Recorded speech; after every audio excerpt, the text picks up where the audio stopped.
মাধ্যমিক পরীক্ষার দ্বিতীয় দিনে অ্যাডমিট কার্ড ছাড়াই রাজনগর বিশ্বম্ভর হাই স্কুলে পরীক্ষা কেন্দ্রে পৌঁছয় এক পরীক্ষার্থী। পুলিশের তৎপরতায় অবশেষে সময় মতন পরীক্ষায় বসতে পারল পরীক্ষার্থী। পুলিশ সূত্রে জানা যায়, ওই পরীক্ষার্থী নামখানা ব্লকের নারায়ণীতলা ধনেশ্বর শিক্ষানিকেতনের ছাত্র। ওই পরীক্ষার্থী নামখানা ব্লকের কয়লাঘাটার কালিস্তান এলাকায় নিজের বাড়িতে ভুল করে অ্যাডমিট কার্ড রেখে পরীক্ষা কেন্দ্রে চলে আসে পরীক্ষা দিতে।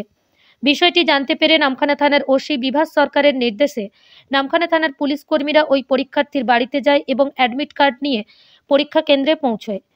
তড়িঘড়ি অ্যাডমিট কার্ড পরীক্ষা কেন্দ্রে পৌঁছে দিয়ে ওই পরীক্ষার্থীকে সময় মতন পরীক্ষায় বসানোর ব্যবস্থা করে নামখানা থানার ওসি বিভাস সরকার সহ অন্যান্য পুলিশ কর্মীরা। মাধ্যমিক পরীক্ষার আজ দ্বিতীয় ভাষা পরীক্ষা এবং সেখানে একটা ছাত্র সে অ্যাডমিট কার্ড ছাড়াই পরীক্ষা সেন্টারে চলে এসেছিল। তারপর কি হলো, আদৌ কি পরীক্ষা দিতে বসতে পারলো?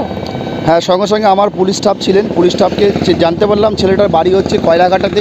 সঙ্গে সঙ্গে আমার যে পুলিশ পার্সন ছিলেন তাকে আমি মোটর বাইকে করে পাঠালাম এবং জানতে পারলাম ও নারায়ণতলা ধনেশ্বর শিক্ষা সদনের স্টুডেন্ট এবং রাজনগর বিশ্বম্ভর স্কুলের সিট পড়েছে এবং সঙ্গে সঙ্গে ও বাইকে করে গেলেন এবং ওর অ্যাডমিট কার্ডটা নিয়ে আসলেন এবং আমি নিজে সেন্টারের সঙ্গে কথা বললাম, হেডমাস্টার ছিলেন তার সঙ্গে কথা বলে এবং ওর অ্যাডমিট কার্ডটা পৌঁছে দিলাম এবং যথাসময়ে অ্যাডমিট কার্ডটা পেয়েছে এবং এখন স্টুডেন্টটা এখন পরীক্ষা দিচ্ছে, কোনো সমস্যা হয়নি।